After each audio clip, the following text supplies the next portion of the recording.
Stop scrolling for a second. Because something quietly shifted in 2025 that most people missed, and it explains why the Iraqi Dinar and the Vietnamese Dong suddenly matter right now. This is not rumor talk. Not overnight miracle stories, not hype.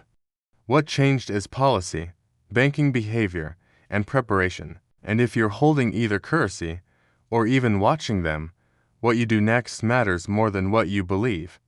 Stay with me, because I'm going to walk you through what actually changed, which signals are real, which ones are noise, and the practical steps that protect you and put you in position without panic. Let's start where every real currency story begins: policy and banks. For years, the Iraqi dinar and the Vietnamese dong sat in the background. The dinar was mostly domestic. The dong quietly supported trade and manufacturing. In 2025, that changed in a very specific way. Not overnight, not dramatically, but structurally. And structural change is what moves real money. When a central bank and a finance ministry move from long-term discussion into visible preparation, banks and dealers notice. Systems notice. That's exactly what happened. With Iraq, conversations that used to be theoretical moved into operational planning. When officials openly discuss changes to currency structure, whether that's redenomination, removing zeros, or tightening supply, it signals that plans are no longer abstract. Banks begin reviewing note series. Dealers update procedures. Compliance departments wake up. That's why dinar holders suddenly started hearing mixed answers from banks. One branch says no, another says maybe. A dealer asks for different paperwork than before. That confusion isn't failure, it's transition. And it's important to reset expectations here. This does not mean instant revaluation.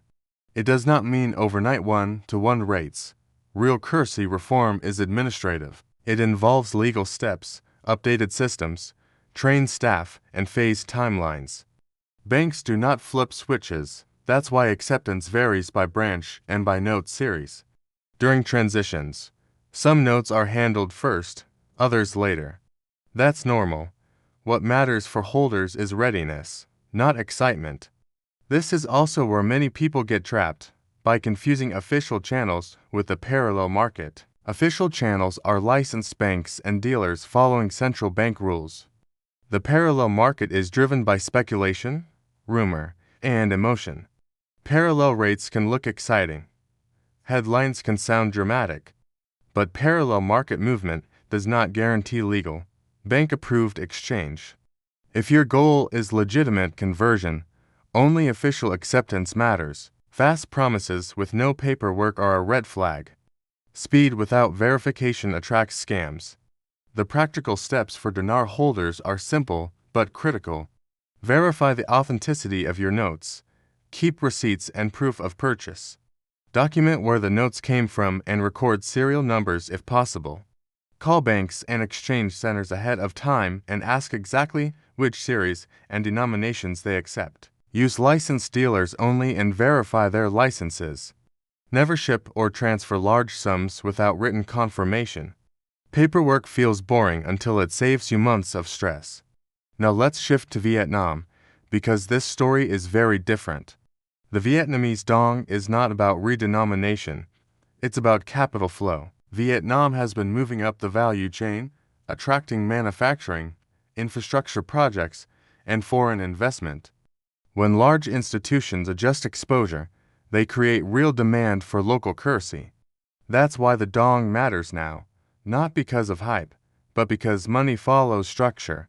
Markets respond not just to actions, but to credible plans. When Vietnam discusses exchange rate flexibility, financial reforms, and market access, investors listen. Index providers review classifications. Funds rebalance portfolios. Capital inflows create pressure. This is how currency stories actually move. And this is where people make another mistake. They merge the two stories. Iraq's dinar story, about physical notes, domestic reform, and exchange procedures. Vietnam's dong story is about macroeconomics, trade, and investment flows. Same year, very different mechanics. Different mechanics require different strategies. On the banking side, patience matters. Even after policy signals, banks need time. Systems must be updated, staff trained, compliance confirmed. That's why large conversions often require appointments at main branches or specialized departments. A refusal at one branch is often procedural, not permanent. Documentation and calm escalation work far better than panic. Online communities can help, but they must be used carefully. They're good for leads and shared experiences, not proof. Always confirm community claims directly with banks or licensed dealers. Rumors spread fast. Verification protects you. A quick word on revaluation language. Revaluation is not a moment, it's a process. It involves legal steps, public timelines, operational phases, and exchange windows. If an announcement lacks dates and procedures, it's a signal, not an execution. Learning to read that difference keeps you ahead of emotional reactions. Risk management applies to both currencies. Don't overexpose yourself. Account for fees, taxes, and delays. Secure physical notes properly. Use regulated brokers and transparent custodians. None of this is glamorous, but it preserves capital. Large conversions can also trigger tax and reporting obligations. Before moving serious money, talk to a qualified tax professional. Keep documentation organized.